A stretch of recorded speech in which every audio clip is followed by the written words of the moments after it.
Yesu ashimwe cyane bene data bakristo bavandimwe nshuti z'umusaraba, turanezerewe cyane kongera kugaruka tuganira ku ijambo ry'Imana. Murabizi kuri Christ the King TV ni umwimerere wacu ku ijambo ry'Imana, aho tubagezaho ibiganiro bitandukanye byubaka umuryango, byubaka ubugingo, byubaka imitima, bisa n'imitima, n'umwimerere wacu kuri Christ the King TV. Ariko cyane cyane nanone tugaruka tuza tuvuga ku rugo, tuvuga ku muryango, tuvuga ku itorero, tuvuga ku ijuru ritoya ari ryo rwa rugo. Ijambo ry'Imana rivuga ko urugo rwiza ni ijuru rito, urugo rwiza ni ijuru rishushanya iryo tuzabona aho tuzaba turi mu kwakira ibihembo byo twakoreye kuri iyi si. Rero iyo umuntu afite urugo rwiza, iyo umuntu afite urugo rwubaha, urugo rwumvira, umugabo n'umugore bakubahana, abana bakubahana, abana bakaba bafite za ndangagaciro z'umunyarwanda, z'umukristo, nizera ko urwo rugo nta muntu utarwifuza. Yesu ashimwe cyane. Uyu munsi rero nkange Reverend Rwema ngarutse kuri studio kuri Christ the King TV kugira ngo tuganire ijambo Imana ishyize ku mutima wanjye, ariko kandi ritagiye kure y'umuryango. Yesu ashimwe cyane. Bene data, ndagira ngo mvugane namwe, iyo umuntu yubatse urugo ntabwo ari ugukina. Baravuga ngo urugo ni ishuri. Haleluya. Urugo ni ishuri. Dogiteri runaka nkuko njya mbivuga tararangiza, ntabwo araminuza. Abantu baraminuje kuri iyi si, ariko ntabwo baraminuza ikintu cyitwa urugo. Yewe natwe nk'abashumba ntabwo turaminuza icyo kintu, ntabwo turakiminuza. Nubwo turabashumba usanga ahubwo natwe dufite ukundi tugenda twabwira mugenzi wawe, nanjye nsengera, nanjye ngirira gutya. Dufite ba spiritual father, dufite ba spiritual mother. Haleluya. Niyo mpamvu rero buri muntu wese kuri iyi si agira umujyanama, ari uwari we wese mu rwego rwe agira umuntu umugira inama. Nanjye ngarutse ahangaha kukugira inama wa mugabo we, kukugira inama wa mubyeyi we, kukugira inama wa musore we, wa nkumi we, nkubwira nti hari uburyo ki dushobora kubaka urugo rwa gikristo, dushobora kubaka urugo Imana irimo, Imana yisangamo, Imana ibona ko ifitemo umwanya. Imana ishimwe cyane. Urugo rwawe nkwifuriza ko rwaba urugo ijuru rito, rushushanya ijuru ryo tuzahembwa hanyuma y'iyi mihate n'imiruho y'isi. Urugo ndifuza ko kubwira ngo urugo rwawe ndashaka ruba urugo rusenga, ruba urugo rufite indangagaciro, ruba urugo rufite umumaro ku gihugu, ruba urugo rufitiye igihugu akamaro, ruba urugo rufitiye abana akamaro. Abana babone ngo hari umuryango wo turimo ni umuryango bienetre, ni umuryango wubakitse, uri bienekipe, uri umuryango umeze neza, utuje. Haleluya. Famille eze. Mana ishimwe cyane. Uwo muryango niwo buri muntu wese ushaka umugore abavuga ati niwo nshaka, umugore ushaka umugabo abavuga ati ndashaka uwo muryango. Umuryango inshuti zizisangamo, abaturanyi bakibonamo, ndetse bakaba babana bajyanama babandi bantu. Imana ishimwe cyane. Haleluya. Reka mbanze nsenge. Data, ndagushyira hejuru, izina ryawe nirihabwe icyubahiro. Turagushimira itorero ryawe Mwami Imana yacu rigikomeye guhagarara, rigihagaze ku musingi. Izina ryawe nirihabwe icyubahiro. Ndagushimira igihugu cyiza waduhaye nk'u Rwanda, ndagushimira igihugu cyiza nk'u Rwanda. Mwami, wemeye ko tuvukiramo, wemeye kuduha. Papa, ndaguha icyubahiro, izina ryawe nirihabwe icyubahiro. Ndagushima kubw'imiryango, ndagushima Mwami kubwa buri kintu cyose ukoze kubw'itorero no kubw'igihugu. Izina ryawe nirihabwe icyubahiro. Reka nkomeze kukwinginga, nkwereka iki cyorezo cya coronavirus gihangayikishije isi, kugira ngo ni wowe muti n'urukingo, ni wowe ushobora kuduha umuti ukaduha urukingo. Turagusabye kugira ngo ukomeze utugirire neza, kandi iki cyorezo nyakubahwa Imana ugikureho, gisenyuke mu izina rya Yesu. Urakoze Data. Ngiye kuvuga ku muryango, ariko nukuri ntabyo nzi kurusha abandi, ntabyo nzi, nta bundi buhanga mfite, ariko umwuka wera w'Imana niyururuka arankoresha. Ndavuga ibikenewe, ndavuga ibikeneye kumvwa n'umuryango, kumvwa n'abagabo n'abagore, kumvwa n'urubyiruko. Mwami Imana yacu, urakoze rero. Ngaho ganza kure ndetse na bugufi, kandi umuntu urwaye nawe umukize, umukorere igitangaza mu izina rya Yesu. Amen. Yesu ashimwe cyane bene data. Reka tuhere ku ijambo Imana ishyize ku mutima, hanyuma niryo ributwinjize niryo riri butwinjize muri muri iki kiganiro nyamukuru. Imana ishimwe cyane. Reka tuganire mu ijambo ry'Imana riri muri mu Itangiriro ibice ni 24, turava ku murongo wa mbere tugeze ku murongo wa 36. Murumva icyo gice ni igice kinini, igice gifite imirongo myinshi, ariko noneho ndagira ngo tuganire tuve ku murongo wa 3 mu gice cyo mu Itangiriro ibice 24 tugeze ku murongo w'9. Genesis chapter 24 verse 3 up to 9. Ariko ushobora gusoma the whole chapter. Hallelujah. Ushobora gusoma iki gice cyose, this chapter 24. Ushobora kugisoma ukaza kumva icyo ijambo ry'Imana rivuga, cyangwa se icyo ijambo ririmo kukubwira ugomba gukora. Imana ishimwe cyane. Reka dusome twumve ijambo ry'Imana uko rivuga. Bene data, nta kintu cyose, ikintu tubona hano kuri iyi si uzagisanga muri Bible, uzagisanga muri Bibiliya iyi ngiyi. Haleluya.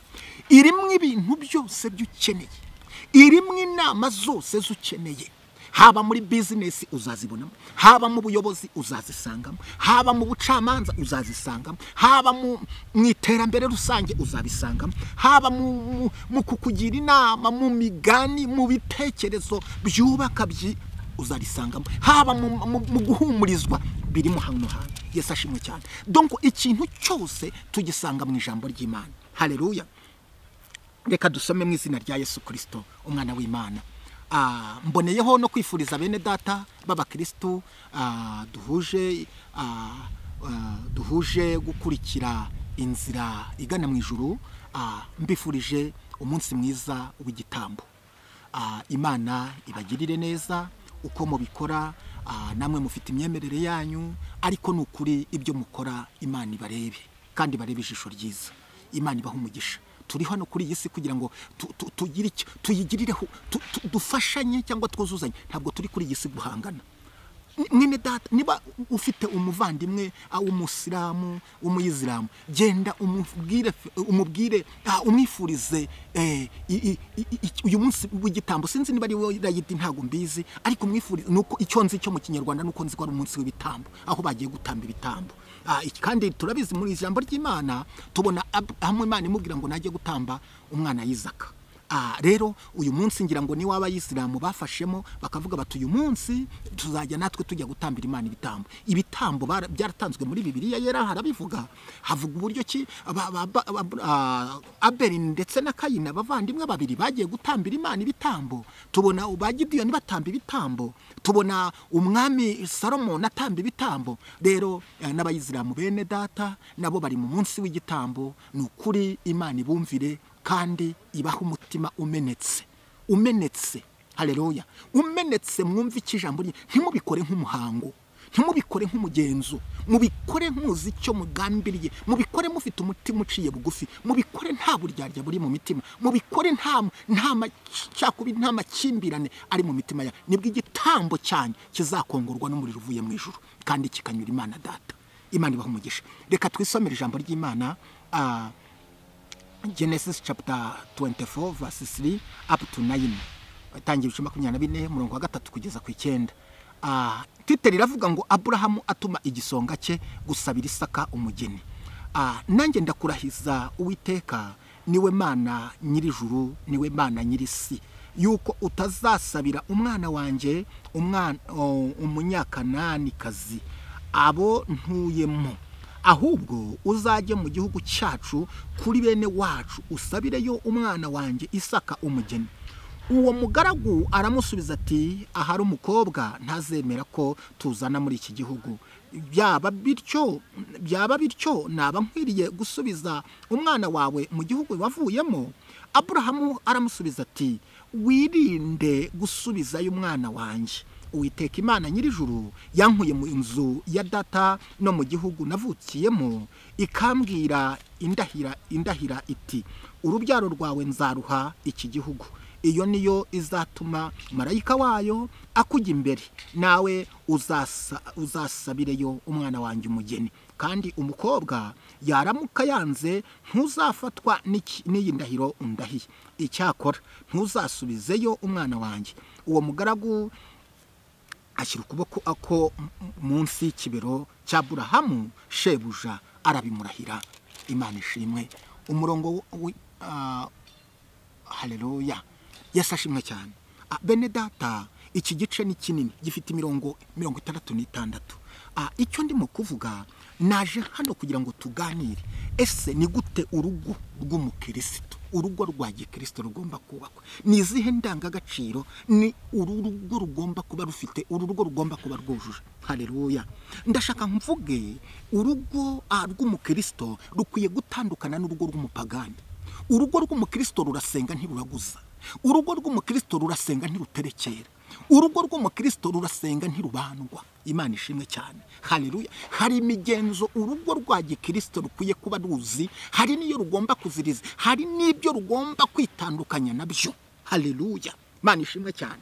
Ndagira ngo mvuge mpere wenda umwana w'umusore arakuze cyangwa se umwana w'umukobwa arakuze. Kera tugendeye ku ijambo ry'Imana uko ritubwira ko hari n'ibyakorwaga n'ababyeyi. Haleluya. Ritubwira ko hari ibyakorwaga n'umuryango. Imana ishimwe cyane. Impamvu rimwe na rimwe turimo kuza kuri Kurasi da King TV kuvuga ku rugo, nuko urugo ruhangayikishije. Iyo tureba ingo z'iki gihe turimo, iyo tureba aho turimo kugana, iyo tureba aho umuryango urimo kugana, tubona bikomeye, tubona tugomba gutangirira hafi, tubona tukwiye gushyiraho urukuta, cyangwa se tugomba gushyiraho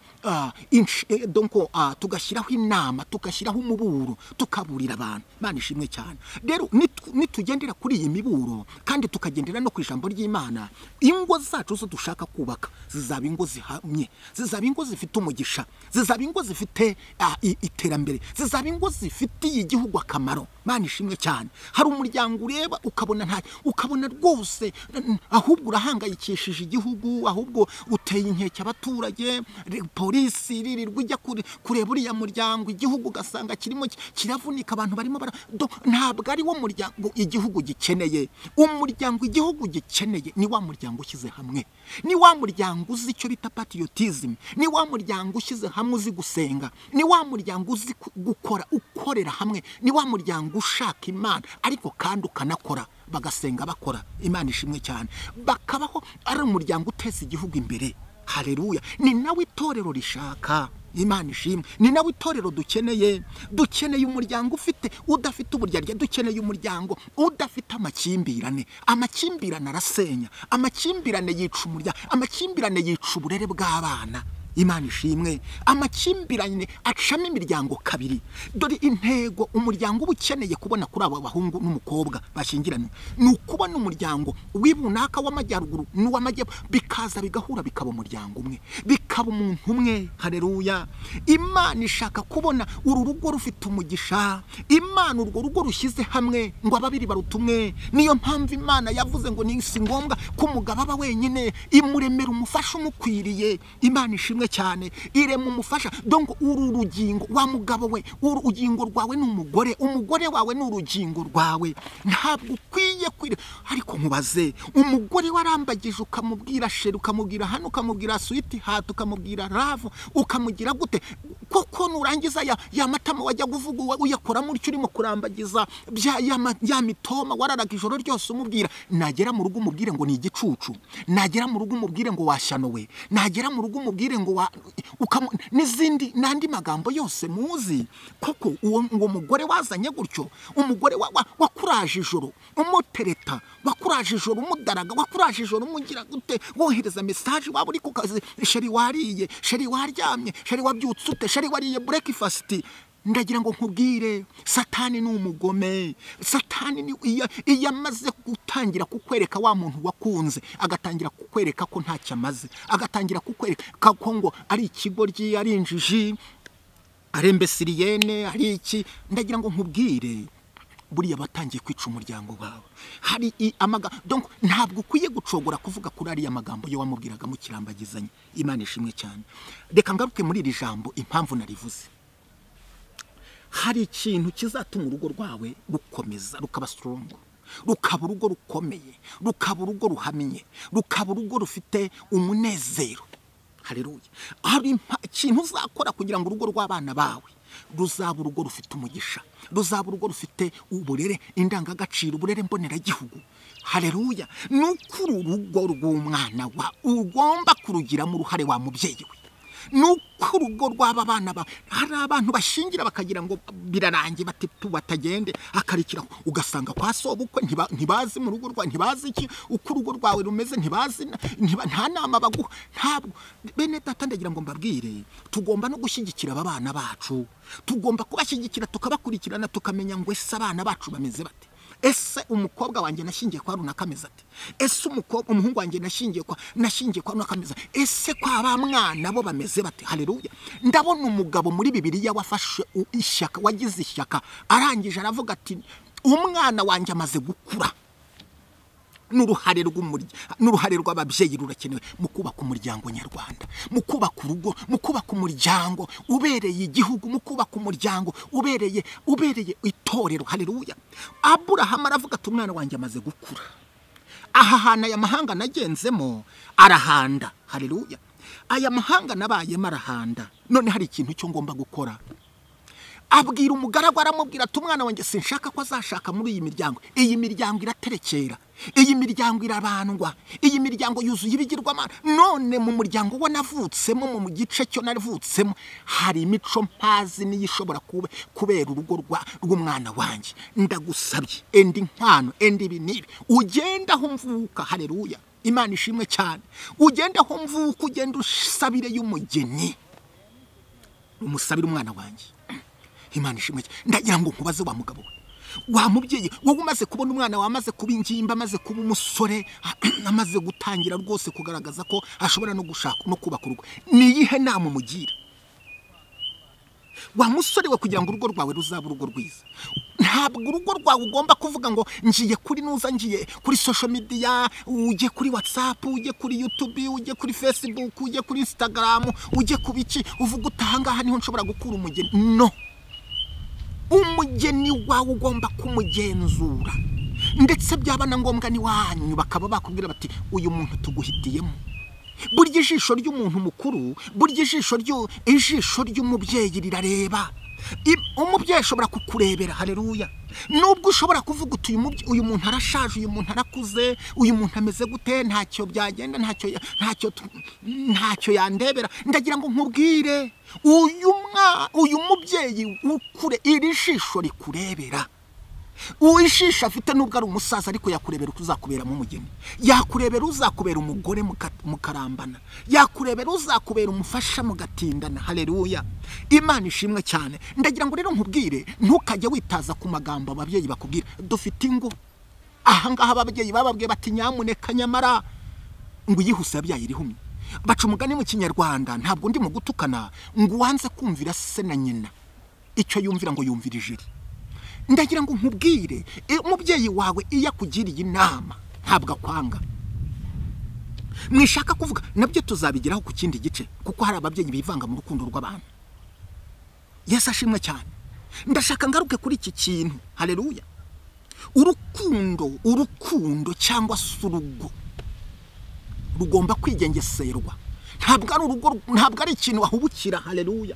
Ntabwo ari ikintu uhubukira mu gitondo uvuge ngo ejo nzashaka, ngo umuntu muhuriye muri gare, umuntu muhuriye mu modoka, umuntu muhuriye hariya mu ndege, ngo ejo nzashaka, umuntu uhuriye kuri Facebook nawe mugacatinga, umuntu ubonye kuri Instagram ngo nzamushaka, umuntu uri mu wundi mugabane nawe uri mu wundi mugabane ngo no. Mukwiye kumenyana byimbitse bigafata igihe. Fiançailles igomba gufata igihe. Haleluya. Fiançailles igomba gufata igihe, mukavuga mutariko reka ngenzura uyu muntu, reka ngenzura uyu muntu atazandesova, reka ngenzura uyu muntu atazantenguha, reka ngenzura uyu muntu atazatuma ndogereta. Imana ishimwe cyane. Hari abantu bajya bavuga ngo urukundo ni impumyi. Ntabwo ari byo. Impumyi ni wowe. Ntabwo urukundo ari impumyi. Urukundo rukwemerera kujya gushaka hari bambi, hari ibyo urukundo rutakwemerera. Nawe urabizi ko hari ikintu focusingaho iyo ujya gushaka. Ushobora gufokasinga ku bintu, ushobora gufokasinga kuki, ushobora gufokasinga kuri hey, ushobora gufokasinga ku gihagararo, ushobora gufokasinga ku mushahara, ushobora gufokasinga kuri. Urabizi ko atari impumyi, ko ntawe nigeze mbona ugenda. Oya, turabizi twe kubeshyanya. ntabwo urukundo ari impumyi, ahubwo umuntu niwe rugira impumyi, niwe uba impumyi akaba impumyi kubera urukundo, akaba impumyi akaba yagwa no mu mwobo. Imana ishimwe cyane. Haleluya. Niba ugiye gushaka rero ugomba kugenzura, ese aho ngiye gushaka bizera iki, bizera Imana ki, ese aho ngiye gushaka, ese aho mvuye. Haleluya. Hari abantu bagenda bagashaka bagapfa guterura, ugasanga umugabo akubitanye na Yezebeli, ugasanga umusore akubitanye na Delila, ugasanga umukobwa wirinze uvuka mu muryango akubitanye na Nabali. Haleluya. Ugasanga abo bantu nibo bakubitanye Nabali. Ugasanga nika nkubaze, ni ikihe kintu wakura kwa Nabali? Ni ikihe cyiza cyava kwa Nabali? Ni ikihe kintu cyiza ba Nabali? Nabali uretse kwirirwa nk'utuyuki, uretse kwirirwa muri turu, uretse kwirirwa asambanya umuhisi n'umugenzi, hari ikindi ashoboye? Nabali ntabwo yakuba ku rugo. Nabali byaramuyobeye, n'umugore warahunga, haravuga ati rega izina ni ryo muntu. Hari ba Nabali hanze ahangaha. Nabali ni wa wundi mwahuriye muri night club. Nabali ni wa wundi utazi aho bakenyerera ipantaro. Nabali ni wa wundi wirirwa mu gitondo ari mu mabara ya hano bukira zengurutsa. Hari abagabo, hari n'abasaza njya mbona bameze nka ba Nabali, ukamubona mu kanya waba uvuye hari ukahamusiga, ukaza kumubona hari, ukaza kumubona hari, ukabona umunsi wose yiri wazengurutsa utubari two muri karitsiye, aho agera kikopesha, aho akagera kugira gute. Ariko nk'uyu, hari abantu ngirira impuhwe, ni nk'uyu mugore we cyangwa abana be, kuko bimeze bite? Ukabona niko akazi yirirwa azenguruka utubara asogongera iryoshye. Hameze nka wa wundi ngo babashije, ngo baramubajije batari ko se kandi bati uramutse ubaye konse wagira ute? Ati ikintu cya mbere ni ukujya nsogongera imisururu, nkasogongera inzagwa zose zo mu tubari no ku masoko. Abo Nabali nuko ateye. Reka nkubaze, washaka Delila kazakumarira? Delila kamaro cye n'ukwirirwa songora inzara, songora inzara, yitukuza amaso, yitukuza iminwa, yiyepia. Delila niko kamaro cye, nta kindi ashoboye. Nukuza agasongora, nukuza akagorora, nukuza akagira gute, nukwirirwa ibambi, ibyago, ugize ibyago ugahura na Delila. Delila makeup ya Delila iragoye, irahenda. Saro ya Delila ni ya buri munsi, niko akazi cye nicyo ashoboye. Icyo no gutereka amaso gusa, nta kindi ashoboye. Delila nibyo ashobora. Delila se wamubwira kujya gukubita agatebo k'ibijumba kakazana? Delila se wamubwira utubuzima burahindutse nyamuneka dufate dutya? Delila wamubwira koko mbabarira umbwire, Delila wamutunga nta bakozi batatu baba mu rugo? Hari uwazi imodoka, hari umugira gute? Hoya mbwiza ukuri, Delila. Haleluya. Delila nuko ateye. Haleluya. Ndashaka nkubwire ba Delila kamaro cye nako ngako, nukwirirwa azenguruka gusa, nukwirirwa aryoshye akakubwira ati sheri dukeneye kujya kuri beach kuryama ku mazi. Delila yubatse afite no abana, ajya no atinyuka kujya no ku mazi. Delila yubatse atinyuka no kujya kuvuga sheri tujye kurya kabenzi bunaka, tujye kurya inkoko ibunaka, tujye ibunaka, sheri ndashaka ku kwezi tugomba gusohoka tukajya Dubai, tukajya ku mazi yi Dubai, tukajya Delila kubwira kujya kubyarira muri Amerika. Nicyagutegeka rakubwira ati sheri ntabwo nzabyarira uyu mwana wawe, ntabwo nzamubyarira ahangaha, ngomba kumubyarira muri Amerika. Ugafata ideni, Delila gutegeka kurya ideni, mukajya kubyarira muri Amerika, mukajya kubyarira i Burayi, mukajya kubyarira he. Delila ntabwo yemera kwivuriza hari, no. Ba Delila hangaha mituweli sara yemera kandi adafite akazi kamwemerera silence. Ariko sheri ntabwo ngiye ngomba kujya. Ba Delila ni benshi muri yisi.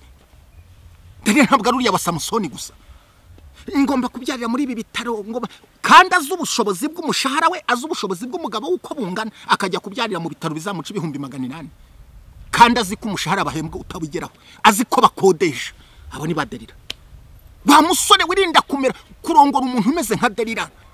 Erega uzamumenya, wivuga ngo nzamubwirwa n'iki? Muri fiançailles uramumenya. Delila iyo mugiye muri restaurant, ikintu afata uzamurebera ku kintu afata. iyo uzibeshya umusohokane muri shop uzareba azafata urukweto rw'ibihumbi 80 nk'urukweto muka ministry yambara kandi aziko ugikodesha ukiri mu bukode azafata ishakoshi y'ibihumbi 120 uko nibiko baderira bameze azajya muri sara kubwira ati ndajya muri saro muka ministry saro depite ajya umugore wa depite ajya kwitunganyiriza imisatsi niyo azajyamo kandi uri mwarimu kandi uri umunasi kandi suri umucuruzi ukidandaza utaraba utaraba umucuruzi ukomeye akakubwira ati ngenda ajya hangaha derira kubwira kugura imodoka mutarubaka akubwira nje ntabwo nzajya kumenya gutega ntabwo mbasha kwicara kuri moto reka nkubwire derira we hindukira gubaka urugo igihugu cyifuza gubaka umuryango itorero ryifuza. Haleluya. Yezebeli uzi kugira ngo umwana wawe kuko wamubyeyi ahure na Yezebeli we noneho azanywa amarikera taha Yezebeli udatinya kwambara bikini na banyira bukwe bari aho Yezebeli udatinya kwambara mucokopa niba ari na mucokopa niba ari mucikopa utabasha kumenya ahantu ari utabasha kumenya aho ari Yezebeli ujyamo akambara ngo iyo yambaye ikanzu ngo ndende akayisatura akayigeza hakwikariso akajya mu birori kwa nyirabukwe bari aho na sebukwe bari aho n'abasekuru n'abasnyirakuru babageni b'umugabo. Yezebeli aragatsindwa n'Imana. Imana ikurinde Yezebeli wambara yakuna mikariso yose mu mugongo ngo ubwo n'ubusirimu ubwo subusi nanjye ndi umusirimu ntabwo ari ubusirimu n'ukwiyandagaza no kwitesha agaciro. Yezebeli jya kuri Instagram urasanga babaze Yezebeli 100 kabona umwana umubyeyi yareze ukabona umuntu ubyeyi umwana bareze neza umuryango wuze ugasanga kuri social media yambaye ubusa. Uwo ntabwo yavamo umunyarwanda kazi dukeneye, uwo ntabwo yavamo umunyarwanda dukeneye. Imana ishimwe cyane. Ndashaka kukubwira aya magambo urugo rwa gikirisito reka n'ababyeyi barugiremo uruhare. Aba babyeyi barugiremo uruhare. Babyeyi turabasaba mube nka Aburahamu wavuze ati ntabwo umwana wanjye azashaka muri iyi gakondo ndayizira terekerira abantu iraraguza ntabwo umwana wanjye agomba gushaka muri uyu muryango. Imana ishimwe cyane. Reka mbari kubundi nkubaza wowe utanareba ku muco koko nujya gushaka koko nujya guterura ugazana umugore ury'indagare wanyu mutazirya cyangwa baramukaze batazirya bakazaza kugusura bagasanga yazitetse ntabwo bizaca umuryango mu rugo rwawe. Ugomba kumenya n'umuco ugomba no kumenya n'ibyo bizera n'ibyo batizera n'ibyo n'imirire ukamenya ngo imico yabiraha. Reka twe gukabya wenda ariko ugomba kubuza umuntu ugiye gushaka wari we n'ibyo ari atazaza ari ingurube utarya ingurube urugo mukarwana. Imana ibaha umugisha. Reka nsenge abafite urugo muri iki gihe urufite ibibazo mufatanye nanjye gusenga muvuge muti Mwami Yesu tuje imbere y'amaso yawe ntabwo twigeze tugenzura twarahubutse tubabarire dutunganye tugirire neza ngo zacongera zihindure. Ndasenze kugira ngo abari bameze nka Yezebeli bahinduke, abari bameze nka Derira bahinduke, abari bameze nka Nabali bahinduke, abari bameze abari bafite imitima ikomeye nk'amabuye badahinduka. Imana imenagura iyo mitima ihinduka inyama mu izina rya Yesu.